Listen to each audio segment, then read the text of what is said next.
Hi, and welcome back to the Shine Wellness series with this week's topic of reducing inflammation and pain. We normally think of inflammation in regards to our joints and pain. At least I do. But then as I became more aware of feeling better from the inside out, I found that inflammation is common. It's a common culprit in heart disease, your gut, your your digestion, your lungs, and more. So when you hear of any diagnosis of arthritis, bronchitis, colitis, all of these terms ending in itis, these are all inflammatory issues. Arthritis is painful inflammation and stiffness of the joints. Bronchitis is inflammation of the mucous membrane and in the bronchial tubes.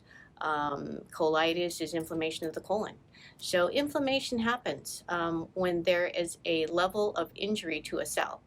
For example, let's say you cut yourself while you're cooking and that area gets inflamed. The purpose of that inflammation is to bring different molecules and proteins to that site to improve the healing. This is good, right?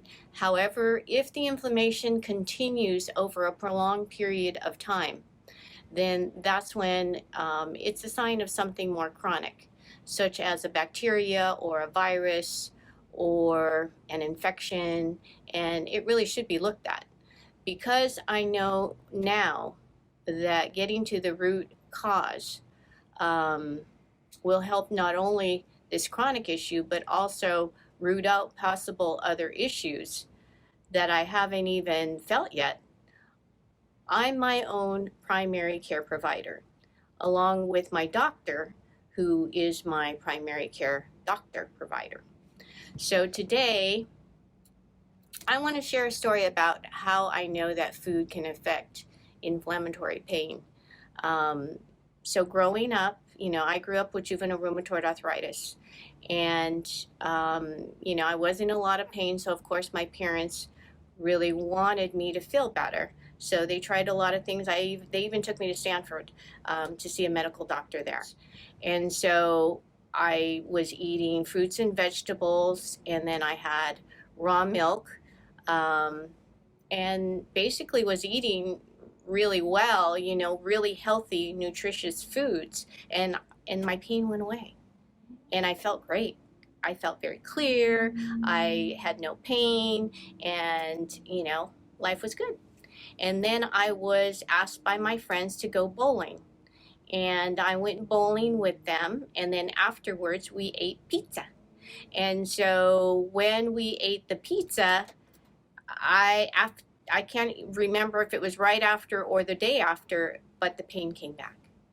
And after that time, I knew that, pizza didn't sit well with me, red meat, alcohol, sugars, definitely. All of those things enhance the pain in my joints. And so I know that those foods are not healthy for me. And over time, I realized that those foods are actually indicators of inflammation. And so I wanted to kind of go over those foods today so that at least, you can help yourselves by trying to reduce those intakes of those foods.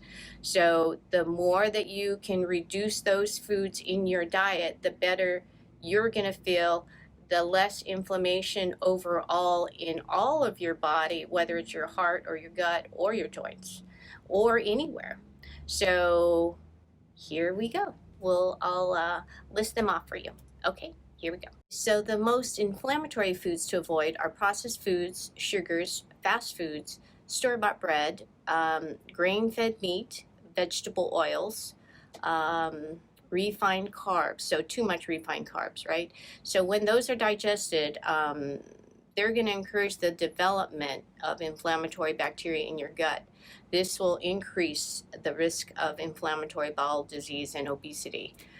The other things we want to look at and take out of our diet are dairy. So dairy is one of the most common allergens. So millions of people experience lactose intolerance, which would trigger inflammatory effects with the release of histamines. So the other thing is we want to watch our salt intake. It increases the high blood pressure, and then also increases the inflammation, and then also alcohol.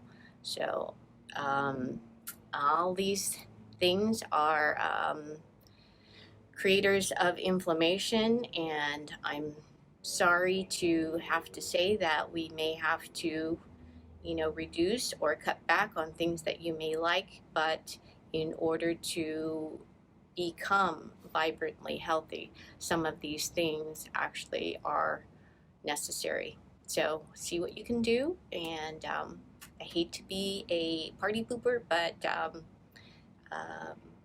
let's reduce whatever we can and still enjoy our lives. Okay, thank you. And again, you can find us at shinedirectory.org.